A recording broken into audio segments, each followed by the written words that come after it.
Okay, अब हम start करने वाले हैं अपना सीजी का चैप्टर नंबर 1। जो चैप्टर नंबर 1 है उसको हमने क्लास में भी 2 पार्ट्स में डिवाइड किया था, और हम चैप्टर नंबर 1 को यहाँ पर भी मैराथन के लिए भी 2 पार्ट्स में डिवाइड करने वाले हैं, part A and part B लेंगे। देखो, हमने इसको 2 पार्ट्स में जो डिवाइड किया है उसका इंटेंशन ये है कि जो आपका पार्ट ए हम इस चैप्टर में देखने वाले हैं ना, चैप्टर की बात कर रही हूँ, रिमेंबर हम लोग पूरे सब्जेक्ट के पार्ट की बात नहीं कर रहे हैं, ठीक है। तो इस चैप्टर को हमने 2 पार्ट में डिवाइड किया है, तो उसका इंटेंशन ये है कि जो इस चैप्टर का फर्स्ट पार्ट है, जो हमारा फर्स्ट पार्ट है वो एकदम बेसिक, कि गवर्नेंस होती क्या है, उसका मीनिंग क्या है, ठीक है, इंपॉर्टेंस क्या है, नीड क्या है, कुछ कुछ थ्योरीज हैं। तो एकदम जो बेसिक आपका सब्जेक्ट का इंट्रोडक्शन है वो हमें इस चैप्टर के फर्स्ट पार्ट में गिवन है, ठीक है।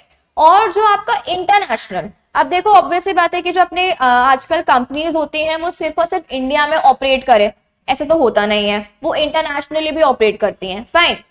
तो इसीलिए जो हम इस चैप्टर का पार्ट बी कवर करने वाले हैं, उस पार्ट बी में हम लोग देखेंगे कि यार इंटरनेशनली क्या क्या हो रहा है, इंटरनेशनली गवर्नेंस किस तरीके से हो रही है, क्या क्या प्रिंसिपल्स है, क्या क्या पॉलिसीज है। तो एक तो हम इंटरनेशनल वाला देखने वाले हैं, ठीक है।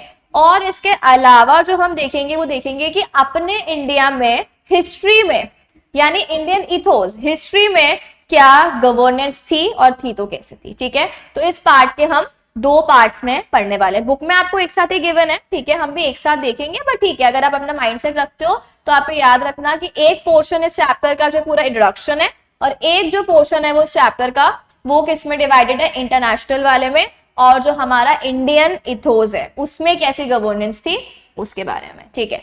चलो स्टार्ट कर लेते हैं हम चैप्टर नंबर 1। अब देखो, सबसे पहले चैप्टर 1 में जो हमें बात करनी है वो किसी बारे में बात करनी है, कॉर्पोरेट गवर्नेंस होता क्या है, जो हमारे सब्जेक्ट का नेम है। अब देखो, कॉर्पोरेट गवर्नेंस 2 वर्ड से मिलकर बना है। तो जो फर्स्ट वर्ड है दैट इज कॉर्पोरेट। हम सब जानते हैं कॉर्पोरेट, बॉडी कॉर्पोरेट, ठीक है, सेपरेट लीगल एंटिटी है, परपेचुअल सक्सेशन है, ठीक है, इसके अलावा आर्टिफिशियल पर्सन है, देन सीयू एंड बीसीयू। तो कॉर्पोरेट तो हम सब जानते हैं। अब आता है जो टर्म है गवर्नेंस। अब देखो, गवर्नेंस जो है ना, उसमें अब आप इतनी बड़ी कोई ऑर्गेनाइजेशन चला रहे हो तो आपको क्या लगता है उसमें कोई अकेला बंदा काम करता होगा? नहीं यार, इतने सारे लोग वहां पर इन्वॉल्व होंगे, ठीक है। अब जब वहां पे इतने सारे लोग इन्वॉल्व हैं और उसमें भी कुछ कुछ लोग ओनर्स हैं, कुछ कुछ लोग सिर्फ और सिर्फ एम्प्लॉयज हैं। हमें एक कंसेप्ट पता है ना कि जैसे अगर एक कंपनी है तो कंपनी में पैसा कौन इन्वेस्ट कर रहा है?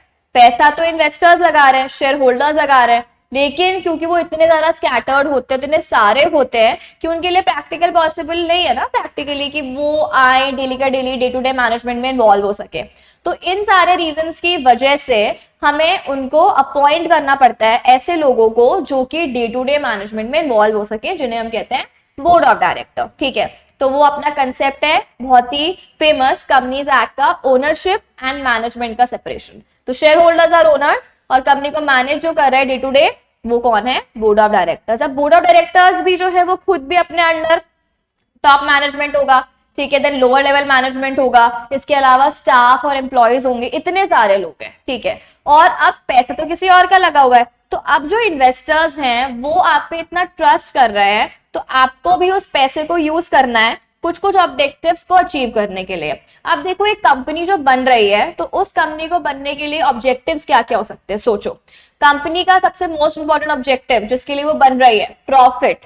प्रॉफिट कमाना है तभी तो हम बिजनेस कर रहे हैं। एनपीओस वगैरह को छोड़ दो, एनजीओस को। लेकिन नॉर्मली अगर हम देखें कि कोई बिजनेस अगर एस्टैब्लिश कर रही है कंपनी, तो उसका इंटेंशन क्या होगा? प्रॉफिट्स कमाना है, ठीक है।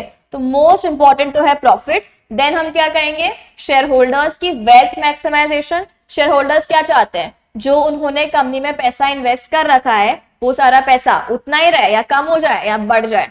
ऑब्वियसली वो क्या एक्सपेक्ट करते हैं कि उनका पैसा कंपनी में इनहैंस होगा, ठीक है।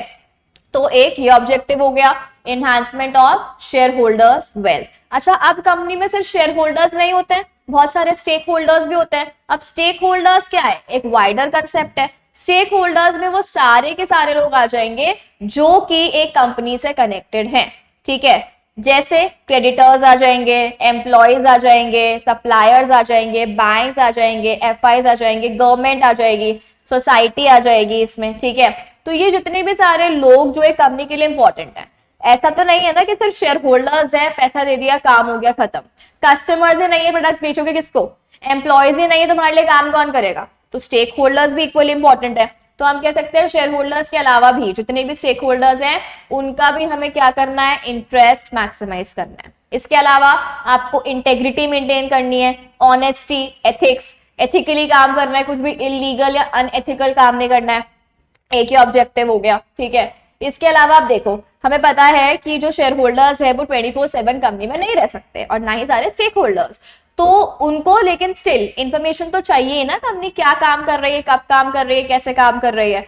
तो उनके लिए हमें क्या चाहिए कि हम डिस्क्लोजर्स दें, उनको हम टाइम टू टाइम बताते रहे कि अच्छा कंपनी ये सारे काम कर रही है। तो जैसे हम स्टेक होल्डर्स को भी बताते रहेंगे, हम गवर्नमेंट एंड रेगुलेटर्स को भी बताते रहेंगे, तो उसे हम कहते हैं ट्रांसपेरेंसी एंड डिस्क्लोजर्स। तो ये सारे क्या हो गए, बेसिकली ऑब्जेक्टिव्स हो गए जो कि कंपनी को करने होते हैं। अब इतना सारा काम है, इतनी बड़ी कंपनी है, क्या वैसे ऐसे है मैंने सोच लिया और ये सारा काम हो जाएगा? नहीं। और ऑल्सो मोस्ट इंपॉर्टेंट, अगर आपको याद हो जब हम क्लास में बात करते हैं तो वहां तो हम 1-2 दिन पूरी केस स्टडी देखते हैं। सबको ध्यान होगा हमने सत्यम की केस स्टडी ली थी, तो आपको याद होगा कि वहां पे कितना बड़ा फ्रॉड किया था उसने।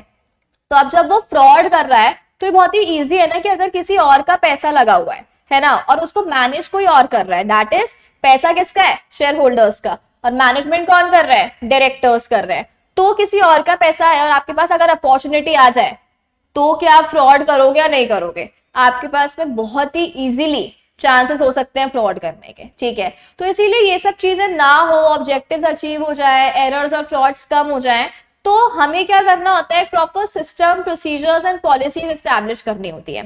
जैसे अगर आप नॉर्मल देख लो, अपने आप इंस्टीट्यूट में देख लो, आपके घर पे देख लो, इनफैक्ट आपके स्कूल में देख लो, हर जगह पे कुछ ना कुछ रूल्स एंड रेगुलेशंस बने होते हैं, सिस्टम्स है सेट कि आपके जैसे टाइमिंग डिसाइड होगा कि इतने बजे जाना है, इतने बजे क्लासेस ऑफ होंगी, ठीक है। देन आपको यूनिफॉर्म में जाना है, आपको ये वाला लेक्चर इस वाले टाइम पे मिलेगा, कोर्स आपका अब तक कंप्लीट हो जाएगा, ये फैकल्टी आपको ये पढ़ाएगी। तो आप कहीं पर भी चले जाओ, स्कूल में या इंस्टीट्यूट पे आ जाओ, आपके कुछ ना कुछ सेट पॉलिसी, सिस्टम, रूल्स आपको मिल जाएंगे। आप अपने घर पे भी जैसे मम्मी है सेट करते हैं ना कि सुबह इतने बजे आपको उठना ही पड़ेगा, इतने बजे लंच करना ही पड़ेगा, नहीं करोगे तो चप्पल पड़ेगी। तो ठीक है, वो थोड़ा सा लीनियंट हो जाता है, बट स्टिल हर जगह पे अगर हम चाहते हैं कि यार सब कुछ स्मूथली चले, कुछ भी प्रॉब्लम नहीं आए, एरर्स नहीं हो, फ्रॉड्स नहीं हो, तो उसको प्रॉपरली मैनेज करने के लिए हमें क्या करना होता है, systems, policies, procedures, rules, regulations, conventions, ये सब कुछ लगाने पड़ते हैं, ठीक है। अब इतने सारे लोग हैं, सबको मैनेज करना भी डिफिकल्ट है, तो इसीलिए हमें सब कुछ लगाना पड़ता है जिससे हमारे ऑब्जेक्टिव्स अचीव हो जाए। तो ये जो पूरा सेट है, सिस्टम्स, पॉलिसीज, प्रोसीजर्स, इन सबको कंबाइंड हम क्या बोलते हैं, गवर्नेंस, ठीक है। अब ये गवर्नेंस हमें कहाँ पढ़नी है, एक कॉर्पोरेट में, क्योंकि गवर्नेंस कहीं पर भी हो सकती है। गवर्नेंस अभी हमने बात की, स्कूल में भी हो सकती है, ठीक है। It can either be at the institute, at your own house, या किसी सोल प्रोप्राइटरशिप फॉर्म में भी हो सकती है, पार्टनरशिप में भी हो सकती है, कहीं पर भी हो सकती है। पर जो हमारा सब्जेक्ट है, हमें कहाँ पर पढ़नी है, वो गवर्नेंस कॉर्पोरेट्स में। इसीलिए हमारा सब्जेक्ट का नाम क्या है, कॉर्पोरेट गवर्नेंस। और ऑल्सो कंपनी एक बहुत ही बड़े लेवल पे ऑपरेट कर रही है, यहाँ बॉडी कॉर्पोरेट, तो बड़े लेवल पे ऑपरेट कर रही है, जब गवर्नेंस जो है वो काफी ज्यादा इंपॉर्टेंट हो जाती है, रेलेवेंट हो जाती है एज कंपेयर टू छोटे मोटे इंस्टीट्यूशंस। इसीलिए यहाँ पे कंपल्शन भी है, यानी आपको कंपल्सरीली गवर्नेंस करनी पड़ेगी, ठीक है। तो हम इस चैप्टर में पूरा ये इंट्रोडक्शन ही देखेंगे। हमने मीनिंग के बारे में बात कर ली, ठीक है, हमने इंपॉर्टेंस भी देख लिया, अब बस उसको एक बार हमें यहाँ पे रीड करना है। अच्छा देखो, फर्स्ट आप एक इंपॉर्टेंट चीज कि जब भी आप किसी भी चीज को डिस्क्राइब कर रहे हो, तो अगर आपको ऐसे है ना कि ये वर्ड कहाँ से ओरिजिनेट हुआ है, किसी किसी चैप्टर में गिवन होता है, जैसे यहाँ पर देखो आपको क्या गिवन है कि ये लैटिन वर्ड से ओरिजिनेट हुआ है, ठीक है, कॉर्पस से। कॉर्पस का मीनिंग होता है बॉडी, फाइन। तो ऐसे अगर आप लिख कर आते हो ना तो इंप्रेशन पड़ जाता है, तो ट्राई करा करो ऐसे 2-4 जो चीजें हैं वो आप ध्यान में रख लो। चलो, अब आपको यहाँ पे मीनिंग गिवन है, उसके बाद में देखो अगर आपको गवर्नेंस स्ट्रॉन्ग करनी है तो कौन कौन सी चीजें हैं जो आपको ध्यान में देनी होंगी। यानी हम कह सकते हैं आपको ट्रांसपेरेंसी मेंटेन करनी है, आप अकाउंटेबल होने चाहिए, अकाउंटेबल एज इन आंसरेबल कि हाँ ये मेरा काम है और मुझे करना था, ठीक है, रिस्पॉन्सिबल। देन आपको जो भी लॉज वगैरह हैं आपके ऊपर एप्लीकेबल कंप्लायंसेस करनी है, ठीक है। रिस्पॉन्सिव, आपका इन्वायरमेंट जो है, जैसा आपका इन्वायरमेंट है डायनामिक है, तो आपको कंटिन्यू वो देखो चेंज हो रहा है, तो आपको भी उस अकॉर्डिंग रिस्पॉन्ड करना है, आप ऐसे आउटडेटेड होके नहीं बैठ सकते हो। Fine. Then equitable and inclusive, इसका मतलब ये है कि जितने भी लोग हैं आप सबको साथ में लेके चलो। जैसे हमने एग्जांपल लिया, सिर्फ और सिर्फ शेयर होल्डर्स पे ध्यान दे रहे हैं, बाकी का तेल लेना है, अरे वो भाग जाएंगे कंपनी से, भाई सब पे ध्यान देना है आपको, ठीक है। तो ये सारे कुछ कुछ चीजें हैं जो आपको ध्यान में रखनी है। चलो अब आते हैं हम लोग हमारे नेक्स्ट टॉपिक पे। नेक्स्ट जो टॉपिक हमारा रहेगा that is need for corporate governance, कि आपको गवर्नेंस क्यों चाहिए। तो अभी हमने एग्जाम्पल के थ्रू डिस्कस कर ही लिया था, एक बार यहाँ पे पॉइंट्स पढ़ लेते हैं। देखो सबसे पहले क्या बोला है, अगर आपकी गवर्नेंस अच्छी है, पॉलिसी प्रोसीजर सिस्टम है हर चीज के लिए, तो ऑब्वियस सी बात है परफॉर्मेंस भी अच्छी होगी, और क्योंकि आपकी परफॉर्मेंस अच्छी होगी यानी काम अच्छे से कर पाओगे, तो आपकी कंपनी में जो मोस्ट इंपॉर्टेंट प्रॉफिट कमाना है, प्रॉफिट कमा पाओगे। तो परफॉर्मेंस अच्छी है तो प्रॉफिट्स कमा सकते हो, और इसके अलावा प्रॉफिट कमा रहे हो, काफी अच्छा परफॉर्म कर रहे हो, तो डायरेक्ट इंपैक्ट, अगर कंपनी लिस्टेड है, डायरेक्ट इंपैक्ट किस पे जाएगा, कंपनी की शेयर की प्राइस पे जाएगा, ठीक है। तो लिस्टेड है तो आपका एक्सचेंज में मार्केट एकदम बूम पे आपके शेयर प्राइसेस हो जाएंगी, ठीक है। नॉर्मली भी अगर प्रॉफिट वगैरह बढ़ रहे हैं तब भी शेयर की प्राइसेस बढ़ती हैं, तो इंक्रीज इन शेयर प्राइसेस। इसके अलावा इन्वेस्टर्स जो है वो आपके ऊपर ट्रस्ट भी करेंगे, ऑब्वियसली बात है कंपनी अच्छे से चल रही है तो सबका ट्रस्ट बढ़ेगा। Then better access to global market, obviously बात है कि अब इंडिया में अगर आप अपना लेवल काफी स्ट्रॉन्ग मेंटेन कर पा रहे हो तो आप फॉरेन में भी जा पाओगे, ट्रस्ट लोगों का बढ़ ही गया है आपके ऊपर, तो आप वहां पर भी जाके प्रोडक्ट्स एंड सर्विसेज को सेल कर सकते हो, ठीक है। देन आता है कंबैटिंग करप्शन, हमने बात की थी पॉलिसी प्रोसीजर सिस्टम लगाना है कि आप एथिकली काम कर पाओ, इलीगल कुछ भी नहीं करना है हमें उसके लिए, तो ये सब चीजें होंगी तो करप्शन, ब्लैक मनी अपने आप ही कम हो जाएगा। देन एंटरप्राइज की वैल्यूएशन, अब ऑब्वियसली बात है एंटरप्राइज के शेयर की वैल्यू बढ़ रही है, एंटरप्राइज का प्रॉफिट बढ़ रहा है, वैल्यू बढ़ रही है। अच्छा इसके अलावा जो आपके इंस्टीट्यूशंस है लाइक बैंक्स हो गए, एफआईज हो गए, वो बहुत ही इजीली आपको क्या प्रोवाइड कर पाएंगे, फाइनेंस, क्योंकि वो आपके ऊपर ट्रस्ट कर पाएंगे ना आप बहुत अच्छे से। देन स्कैंडल्स, कॉर्पोरेट क्राइसिस, अब ये वही वाला है, इसके लिए जो अपना मेन लेक्चर है सत्यम वाला, एक बार वो आप देख लेना, आपको पूरा समझ में आ जाएगा कि गवर्नेंस जो है वो होती क्या है, क्यों इंपॉर्टेंट है और कैसे कैसे स्कैम होते हैं, ठीक है। तो यहाँ पे बोल रहा है अगर आपने सिस्टम, पॉलिसीज एंड प्रोसीजर्स लगा लिए हैं ऑलरेडी, तो आपके जो कॉर्पोरेट क्राइसिस हैं, स्कैम्स हैं, फ्रॉड्स हैं, वो अपने आप ही काफी रिड्यूस हो जाएंगे। एंड देन अकाउंटेबिलिटी आपकी आ जाएगी, ठीक है। तो ये सारा हो गया नीड ऑफ कॉर्पोरेट गवर्नेंस। अब आप देखो ये कितने बेसिक पॉइंट्स हैं, इसके अंदर का कंटेंट आपको पढ़ने की भी रिक्वायरमेंट नहीं है, अगर आपने एक बार बुक से रीडिंग भी लगा ली तो भी अपने आप उसको लिख सकते हो, ठीक है। तो एग्जाम टाइम में ऐसे टाइम पास मत करना कि ओ इसके अंदर का कंटेंट हम पढ़ रहे हैं। सीजी वाले सब्जेक्ट में मोस्टली ऐसे चैप्टर्स है, अगर आपको हेडिंग्स पता है तो आप कंटेंट ऑटोमेटिकली लिख सकते हो वहां पे, फाइन। चलो अब इसके बाद में आ जाओ, अब हम देखने वाले हैं एलिमेंट्स या स्कोप। स्कोप बेसिकली अब जैसे हमने बात की गवर्नेंस में आपको पॉलिसी प्रोसीजर सिस्टम लगाने हैं, तो वो किन किन मैटर्स में, किन किन एरिया में आपको क्या क्या करने की जरूरत है, ठीक है। तो ये आपका पूरा स्कोप है। अब एक हिंट, अभी तक आपने पूरा अपना जो सीजी का सब्जेक्ट है उसके चैप्टर्स सबको बताए होंगे, ठीक है, सबने पढ़ ही लिया होगा, ऑब्वियसली बात है। तो जो स्कोप है ना, उसमें सीजी में जितने भी हम चैप्टर्स पढ़ते हैं ना, सारे चैप्टर्स की हेडिंग्स है।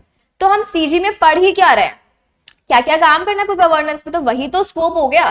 तो सारे चैप्टर्स के नाम इकट्ठे करके यहाँ पे लिख दो, खत्म, टॉपिक हो गया आपका। देखते हैं, देखो सबसे पहले क्या बोला, role and powers of the board. अब आपको याद हो हमने पार्ट ए का अपना चैप्टर नंबर 3 है बोर्ड इफेक्टिवनेस, पूरा चैप्टर है अपना, ऑब्वियसली गवर्नेंस का पार्ट है, बोर्ड को कैसे काम करना है, क्या उनकी पावर्स है, क्या उनकी ड्यूटी रिस्पॉन्सिबिलिटीज है, ठीक है। ये सब जो है वो भी गवर्नेंस में आता है। अगर आप ये सब कुछ अच्छे से करोगे तो अल्टीमेटली कंपनी के ऑब्जेक्टिव्स अचीव हो ही जाएंगे।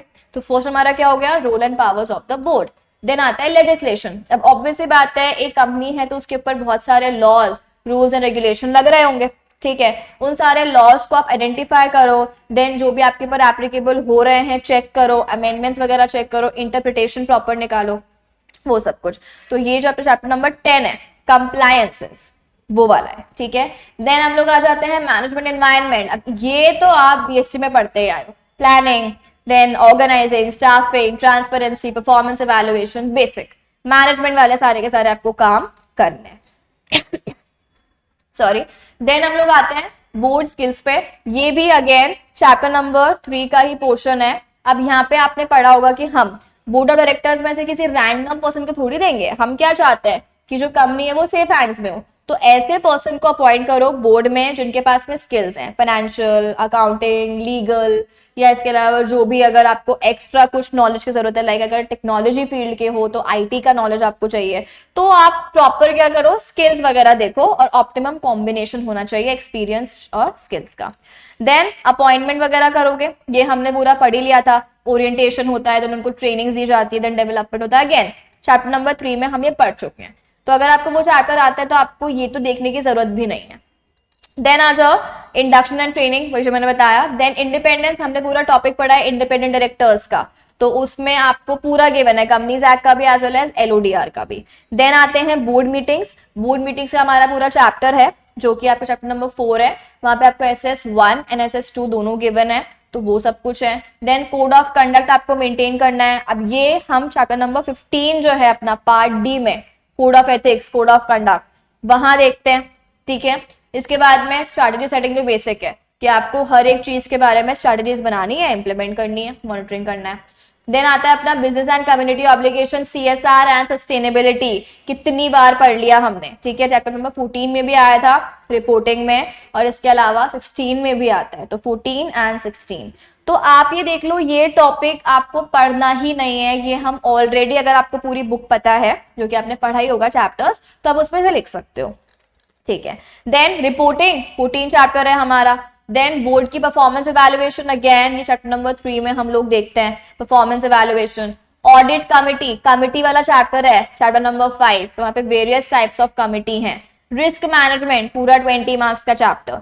तो ये पूरा स्कोप दैट इज आपको क्या बता दिया, गवर्नेंस पे हमें जो जो भी चीजें पढ़नी है वो सारी की सारी चीजें गवर्नेंस का स्कोप है। तो आपने हम पूरे चैप्टर्स अभी पढ़ ही लेंगे आगे अभी थ्रू आउट द मैराथन, तो अगर आपने वो सब सुन लिया तो ये टॉपिक ऑटोमेटिकली कवर हो जाएगा। चलो अब हम लोग चलते हैं नेक्स्ट टॉपिक पे। अब देखो यहाँ पर आपको गवर्नेंस की कुछ कुछ थ्योरीज गिवन है, ठीक है। तो 4 टाइप की थ्योरीज हैं, और इस थ्योरीज से हमें पता चलता है कि पहले गवर्नेंस कैसी थी, फिर कैसे कैसे इवॉल्व हुए। जैसे पहले क्या थे हम लोग, मंकीज, और फिर मंकीज से हम धीरे धीरे क्या बने, ह्यूमंस। तो वैसे ही गवर्नेंस पहले कैसी थी, फिर क्या हुआ, फिर क्या हुआ, और लास्ट में क्या हुआ। तो उसके लिए हमें यहाँ पे क्या गिवन है, कुछ कुछ थ्योरीज गिवन है, ठीक है। अब देखो सबसे पहले जो हम थ्योरीज पढ़ने वाले हैं, पहले हम पढ़ने वाले हैं शेयर होल्डर थ्योरी, और हम पढ़ने वाले हैं स्टेक होल्डर थ्योरी। एकदम बेसिक है। सबसे पहले तो difference between shareholder and stakeholder. Shareholder तो क्या होता है, ऐसा पर्सन जो कंपनी के शेयर्स खरीद रहा है, कंपनी में इन्वेस्ट कर रहा है, और कंपनी का क्या है, ओनर है, ठीक है। वेरएस अभी हमने बात की थी स्टेक होल्डर, यानी ऐसे सारे के सारे लोग जिनका कंपनी में कोई ना कोई इंटरेस्ट है, जो कंपनी को इन्फ्लुएंस कर रहे हैं या जो फिर कंपनी से इन्फ्लुएंस हो रहे हैं। एग्जाम्पल, कंपनी के जो एम्प्लॉइज हैं, कंपनी के कस्टमर्स हो गए, बैंक्स हो गए, FIs हो गए, सोसाइटी हो गई, गवर्नमेंट हो गया, रेगुलेटर्स वगैरह हो गए, ठीक है। तो ये सब आ जाएंगे स्टेक होल्डर। अब देखो शेयर होल्डर थ्योरी क्या कहती है, और ये काफी पहले चलती थी, अब नहीं चलती है। शेयर होल्डर थ्योरी क्या कहती है कि एक कंपनी को आंख बंद करके सिर्फ और सिर्फ किसके लिए काम करना चाहिए, अपने शेयर होल्डर्स के लिए। भाड़ में गए बाकी सारे स्टेक होल्डर्स, हमें कोई मतलब नहीं है, हम सिर्फ किस पे फोकस करेंगे, हमारी कंपनी के शेयर होल्डर्स खुश रहें, उनकी ग्रोथ हो। एम्प्लॉयज तेल लेने गए, हमें कोई मतलब नहीं है, भले वो सड़ रहे हैं, उनका एनवायरमेंट अच्छा नहीं है काम करने का। कस्टमर्स, हम बहुत हाई प्राइसेस चार्ज करेंगे, हमें कोई मतलब नहीं, क्वालिटी तो एकदम बेकार देंगे, मतलब कोई भी मतलब ही नहीं है आपको किसी भी और पर्सन से। सिर्फ जब तक शेयर होल्डर खुश हैं, शेयर होल्डर्स के शेयर्स की वैल्यू बढ़ रही है, दैट्स इट। उसके अलावा हमें किसी पे ध्यान नहीं देना है। ऐसा कौन बोलती है, शेयर होल्डर थ्योरी। लेकिन क्या ये डिफॉल्ट है, इसमें डिफेक्ट है इसमें, बिल्कुल। आप सिर्फ और सिर्फ शेयर होल्डर पे ध्यान दोगे तो बाकी सब लोग परेशान नहीं हो जाएंगे, चिढ़ जाएंगे आपसे। तो आप कब तक ही सरवाइव कर सकते हो, आप शॉर्ट रन में सरवाइव कर लोगे कि चल ठीक है, कुछ कुछ टाइम तक लोग बेवकूफ बन गए, एम्प्लॉयज बेवकूफ बन गए, इसके अलावा आपके कस्टमर्स बेवकूफ बन गए, रेगुलेटर्स को आपने, ठीक है। एक टाइम के बाद तो सबको रियलाइज होगा ना कि ये हमें बेवकूफ बना रही है, इसके लिए हम कुछ भी नहीं है, इसके लिए सब क्या है, सिर्फ और सिर्फ शेयर होल्डर्स। तो वो आपकी कंपनी को छोड़ के जाएंगे। अब जब सभी चले जाएंगे तो शेयर होल्डर और तुम बैठे रहना फिर कीर्तन करना। तो वही वाली चीज है कि अगर आपने सिर्फ शेयर होल्डर्स पे ध्यान दिया तो आप सिर्फ शॉर्ट रन में सरवाइव कर सकते हो, लॉन्ग रन में सरवाइव नहीं कर सकते हो, ठीक है। Whereas stakeholder theory क्या कहती है, जितने भी सारे स्टेक होल्डर्स हैं सबके इंटरेस्ट को बैलेंस करो, सबके बारे में सोचो, ना सिर्फ शेयर होल्डर बल्कि सबके बारे में आपको कंबाइंड सोचना है, ठीक है। इससे आपकी कंपनी लॉन्ग रन में क्या कर पाएगी, वैल्यू क्रिएशन, यानी लॉन्ग रन में सरवाइव कर पाएगी। तो हमें स्टेक होल्डर थ्योरी पे ध्यान देना है, ना कि शेयर होल्डर। तो ये दोनों आपस में कनेक्टेड है। अब हम चलते हैं रिमेनिंग दो पे। एक है हमारी एजेंसी थ्योरी, एक है हमारी स्टीवर्डशिप थ्योरी। अब देखो जो अपनी एजेंसी थ्योरी है वो क्या कहती है, प्रिंसिपल एजेंट रिलेशनशिप। प्रिंसिपल क्या होता है, जो अपना मेन ओनर है, तो यहाँ पर प्रिंसिपल कौन है, अपने शेयर होल्डर्स, और एजेंट जो ओनर के लिए काम कर रहा है, तो यहाँ पर शेयर होल्डर्स के लिए कौन काम कर रहा है, बोर्ड ऑफ डायरेक्टर्स, ठीक है। तो यहाँ पे क्या बोला है, कंपनी के शेयर होल्डर्स और कंपनी के जो डायरेक्टर्स हैं उनके बीच में एजेंसी, प्रिंसिपल और एजेंट का रिलेशनशिप है।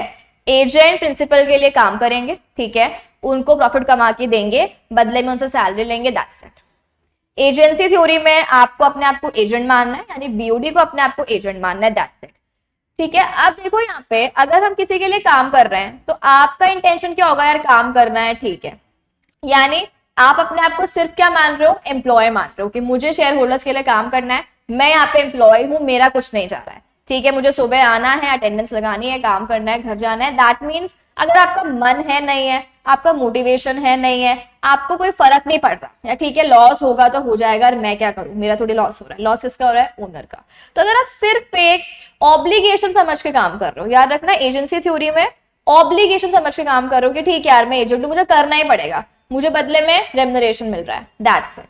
लेकिन स्टीवर्डशिप थ्योरी में भी ये दोनों होते हैं, कौन कौन, शेयर होल्डर्स और आपके बोर्ड ऑफ डायरेक्टर्स। लेकिन स्टीवर्डशिप थ्योरी में आप ऑब्लिगेशन समझ के काम नहीं करते हो। स्टीवर्डशिप थ्योरी में आप क्या समझते हो, मेरी खुद की कंपनी है, क्या हो गया अगर ओनर्स कोई और है, क्या हो गया शेयर्स मेरे पास में नहीं है, लेकिन स्टिल कंपनी मेरी है, अगर ये कंपनी डूबेगी तो मेरा भी लॉस होगा, मेरी रेपुटेशन पे हार्म आएगी, ठीक है। इसके अलावा मुझे ये कंपनी एम्प्लॉयमेंट प्रोवाइड कर रही है, तो मेरा कनेक्शन तो है ही ना इस कंपनी के साथ में। तो आपको क्या सोचना है स्टीवर्डशिप थ्योरी में, ओनरशिप, सेंस ऑफ ओनरशिप।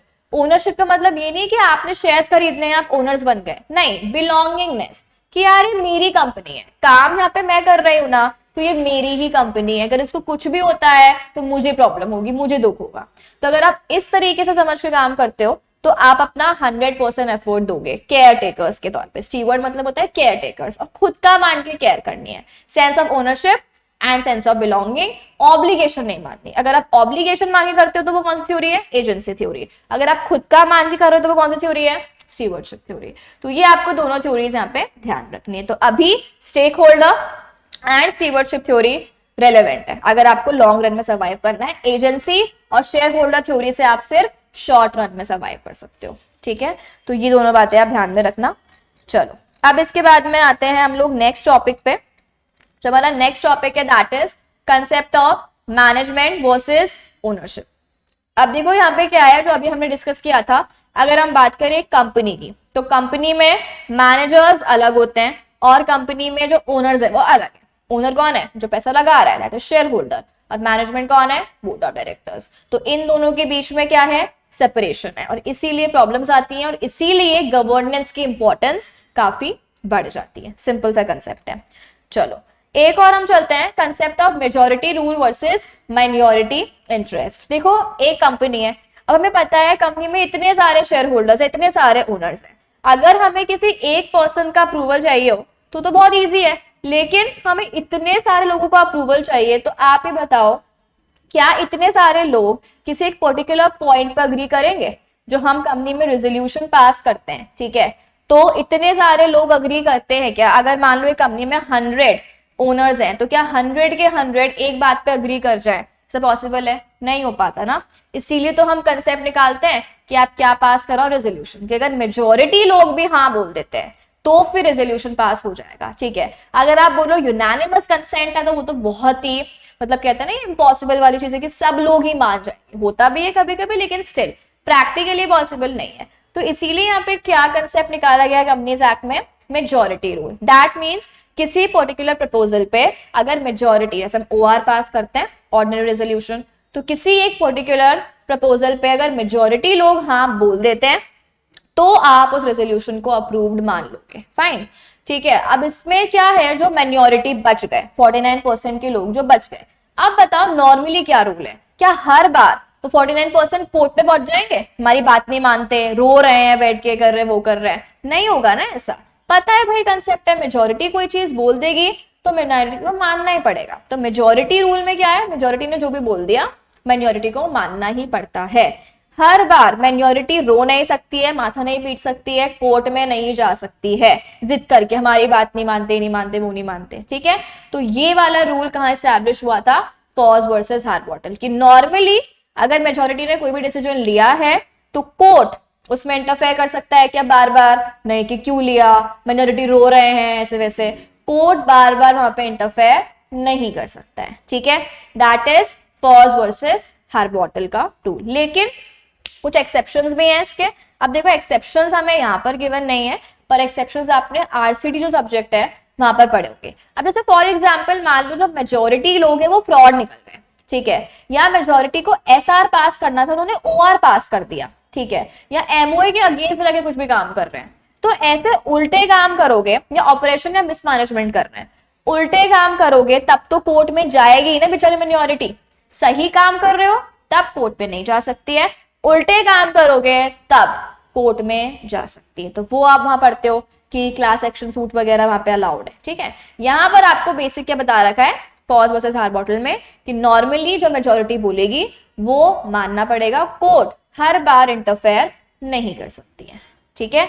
तो यहाँ पे जो अपना पार्ट ए है इस चैप्टर का, that means introduction of CG, वो होता है यहाँ पे कंप्लीट।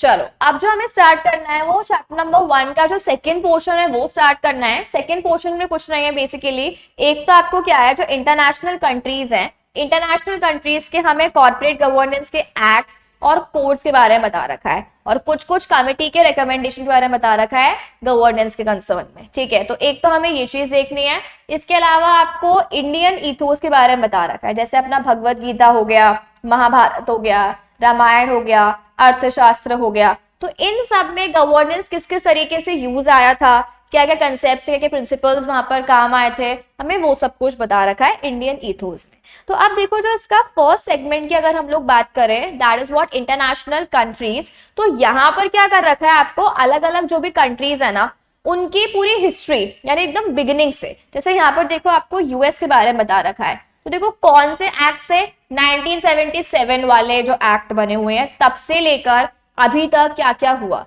तो वो आपको पूरी हिस्ट्री गिवन है। अब ऑब्वियसली बात है ना, तो उस पर तो कोई क्वेश्चन पूछता है, और अगर आप पढ़ते भी हो तो इतना आपको ध्यान भी नहीं रहेगा। तो बेसिकली इतना सब में आपको दिमाग नहीं लगाना है, जो एकदम मोस्ट रेलेवेंट और इंपॉर्टेंट टॉपिक्स हैं हम वो यहाँ पे डिस्कस कर लेते हैं। और अच्छा एक और इंपॉर्टेंट चीज, इस वाले चैप्टर में, चैप्टर नंबर 1 में बहुत सारे टॉपिक्स ऐसे हैं इंटरनेशनल वाले जो हम ऑलरेडी कवर करेंगे चैप्टर नंबर 8 में और चैप्टर नंबर 9 में। 8 में राइट्स ऑफ शेयर होल्डर्स हैं, तो वहां पर आपको इंटरनेशनल कंट्रीज गिवन है बहुत सारी, ठीक है, जैसे यूके के बारे में गिवन है, साउथ अफ्रीका के बारे में गिवन है। और चैप्टर 9 जो है अपना स्टेक होल्डर्स वाला, वहां पर भी आपको बहुत सारी इंटरनेशनल कंट्रीज के कोड्स वगैरह ऑलरेडी गिवन है। तो बहुत सारे कोड्स तो अपने वहां पे कवर हो जाएंगे, तो इसीलिए हम इस चैप्टर में वापस से दिमाग नहीं लगाएंगे। इस चैप्टर में जो रेलेवेंट चीजें हैं मैं वो आपको मार्क करवा देती हूँ, और अगर आपको लगता है तो आप सारा पढ़कर जा सकते हो, कोई प्रॉब्लम नहीं है। मतलब बेसिकली इतना ऐसे टाइम वेस्ट मत करना कि इसको रटने ही बैठ गए, इतना पुराना कोई सेंस नहीं बनता, ठीक है। आपको बेसिक जो इस चैप्टर का हमने फर्स्ट पोर्शन कवर करा है ना वो आपको समझ में आना चाहिए, वो जरा इंपॉर्टेंट है। और अभी हम 2-3 टॉपिक्स देखेंगे वो इंपॉर्टेंट है। चलो अब एक तो आप इसमें निकाल लो सर्बेन्स ऑक्सले जो एक्ट आती है यूएस की, सर्बेन्स ऑक्सले जो एक्ट है वो उसको हम शॉर्ट में और क्या बोलते हैं, सॉक्स एक्ट बोलते हैं। ये जो एक्ट है वो कहाँ की एक्ट है, यूएस की एक्ट है। यूएस ने ये पास की थी किस चीज के लिए, वही गवर्नेंस करने के लिए, शेयर होल्डर्स को, स्टेक होल्डर्स को प्रोटेक्ट करने के लिए कि डायरेक्टर्स कुछ गलत तो नहीं कर देंगे उनके साथ में, तो वो सब कुछ हमें गिवन है। अब देखो इस एक्ट के हमें कुछ समरी पॉइंट्स दे रखे हैं। सबसे पहले हमें क्या गिवन है, corporate responsibility for financial report. हमें पता है इंडिया में भी हमें क्या करनी होती है, डिस्क्लोजर, ट्रांसपेरेंसी, फाइनेंशियल रिपोर्टिंग वगैरह करनी है। तो वहां क्या बोला है, सीईओ सीएफओ को रिव्यू करने हैं सारे स्टेटमेंट्स, कोई मिस रिप्रेजेंटेशन नहीं होना चाहिए, प्रॉपरली रिप्रेजेंट होने चाहिए, कंट्रोल्स वगैरह जो अपने फाइनेंशियल कंट्रोल्स होते हैं, अकाउंटिंग कंट्रोल्स वो प्रॉपर होने चाहिए, कोई फ्रॉड वगैरह कोई डेफिशिएंसीज है तो फिर आपको रिपोर्टिंग करनी है उस चीज की, कोई चेंजेस अगर हमने किए कंट्रोल में तो आपको बताना है, ठीक है। देन देखो क्या बोला है, डिस्क्लोजर्स इन पीरियोडिक रिपोर्ट, जो भी time to time like quarterly half yearly reports वगैरह जा रही है तो आपको वहां पे डिक्लेरेशन देना है कि उनमें कुछ भी चीजें जो है वो मटेरियल वाली मिस नहीं हुई है, कुछ प्रॉब्लम्स नहीं है, कुछ फ्रॉड्स नहीं है, वो सब कुछ। देन देखो क्या बोला है, management assessment of internal controls, यानी वही प्रॉपर आपने कंट्रोल लगाए हैं, कोई भी उसमें शॉर्टकमिंग या डेफिशिएंसीज वगैरह नहीं है। नेक्स्ट है रियल टाइम इशूअर डिस्क्लोजर, यानी जो भी डिस्क्लोजर्स हैं जिस पर्टिकुलर टाइम से वो रिलेट कर रहे हैं, पीरियड से रिलेट कर रहे हैं, उसी पीरियड में आपको उनको बताना है, एक्रूवल बेसिस पे आपको काम करना है। देन अगर आपने कोई भी डॉक्यूमेंट्स वगैरह में चेंजेस करे, ऑल्ट्रेशन कर दिया, तो फिर ऑब्वियस सी बात है कि आपके ऊपर पेनल्टीज और आपके ऊपर इंस्पेक्शंस, इंक्वायरीज वगैरह आ सकती हैं। नेक्स्ट देखो क्या बोला, वो एम्प्लॉयज के लिए क्या होना चाहिए, विसिल ब्लोअर प्रोटेक्शन वगैरह वाली चीजें होनी चाहिए, विजिल मैकेनिज्म होना चाहिए। नेक्स्ट देखो क्या है, अगर आपने फ्रॉड वगैरह कमिट करने की कोशिश की है तो अगेन आप किसमें फॉल कर जाओगे, प्रोफेशनल, आपके ऊपर लाइबिलिटीज वगैरह राइज हो जाएंगी। और लास्ट में आपको क्या बता रखा है, अगर आपको पेनल्टीज वगैरह एप्लीकेबल होती हैं गलत काम करने के लिए तो पेनल्टीज का आपको वैल्यू दे रखा है, तो $5 मिलियन हो सकती हैं, इससे ज्यादा भी हो सकती हैं, और इवन जो आपका इम्प्रिजनमेंट है वो 20 ईयर्स वगैरह का हो सकता है। तो आप एक ये वाला एक्ट, मतलब है तो वही बेसिक ही चीज है, पर ठीक है इसको एक बार आप देख लेना। चलो इसके बाद में आप लोग आ जाओ, नेक्स्ट हम देख लेते हैं इंडियन इथोस के, हमें कुछ कुछ पॉइंट्स गिवन है। देखो ये आपको जितने भी टॉपिक्स दिख रहे हैं, लाइक साउथ अफ्रीका ऊपर, इटली का गया था, यूके का गया था, ये हम सब कुछ जो है ना चैप्टर 8 और 9 में वापस से गिवन है, ठीक है। तो अब यहाँ से मत पढ़ना, ये हमने क्लास में भी बात की थी कि ये सब कुछ हम उस चैप्टर में कवर कर लेंगे, तो अब यहाँ से पढ़ना ही मत, रिपीटेड सेम टॉपिक्स हैं। चलो अब इसके बाद में हम इंडियन इथोस के बारे में कुछ बात कर लेते हैं। अच्छा अभी अगर आपको याद हो ओईसीडी प्रिंसिपल्स, तो ओईसीडी प्रिंसिपल्स जो हैं ये हम चैप्टर नंबर 11 में देखने वाले हैं। मतलब बेसिकली जो चैप्टर नंबर 1 है उसमें जितनी भी बहुत सारी इंपॉर्टेंट चीजें आएंगी वो आगे ऑलरेडी कवर्ड है, तो आपने वहां पे हम पढ़ लेंगे, तो अब यहाँ पे इतना दिमाग मत लगाना। ओके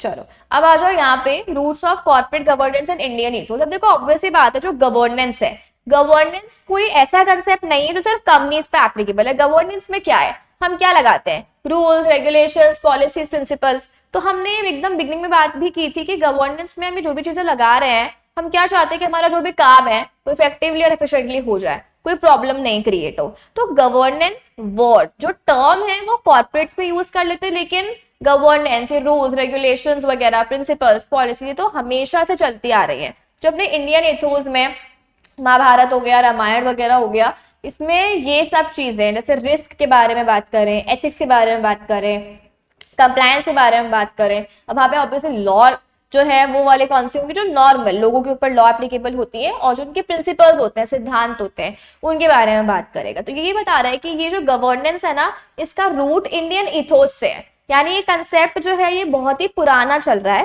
टर्म भले ही अभी अभी आया हो। अब देखो इसके लिए ना हम एक एग्जाम्पल भी देखेंगे।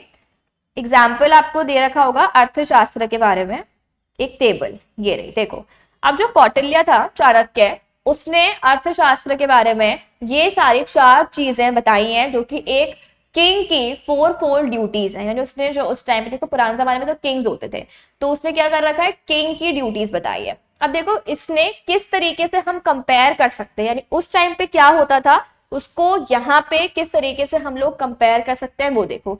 अब देखो वहां पे हम बोलते थे स्टेट जिसमें किंग है यानी राज्य, तो उसको हमने किससे चेंज कर दिया, एज कॉर्पोरेशन, यानी कि कंपनी या बॉडी कॉर्पोरेट से, ठीक है। उस टाइम पे किंग था, किंग को हमने क्या बोल दिया, सीईओ या फिर बोर्ड, ठीक है। सब्जेक्ट्स हैं जो वहां पे मतलब प्रजा होती थी, प्रजा को हमने यहाँ पे क्या बोल दिया, शेयर होल्डर्स। अब देखो इसमें क्या बोला है कि जो किंग की ड्यूटीज हैं, 4 ड्यूटीज हैं, उसको हम कैसे कनेक्ट करेंगे। अभी सबसे पहले रक्षा, रक्षा मतलब क्या होता है, प्रोटेक्शन। तो अब यहाँ पर हम क्या करते हैं, रिस्क मैनेजमेंट, उससे जो भी रिस्क है हम प्रोटेक्ट कर ही रहे हैं ना लोगों को।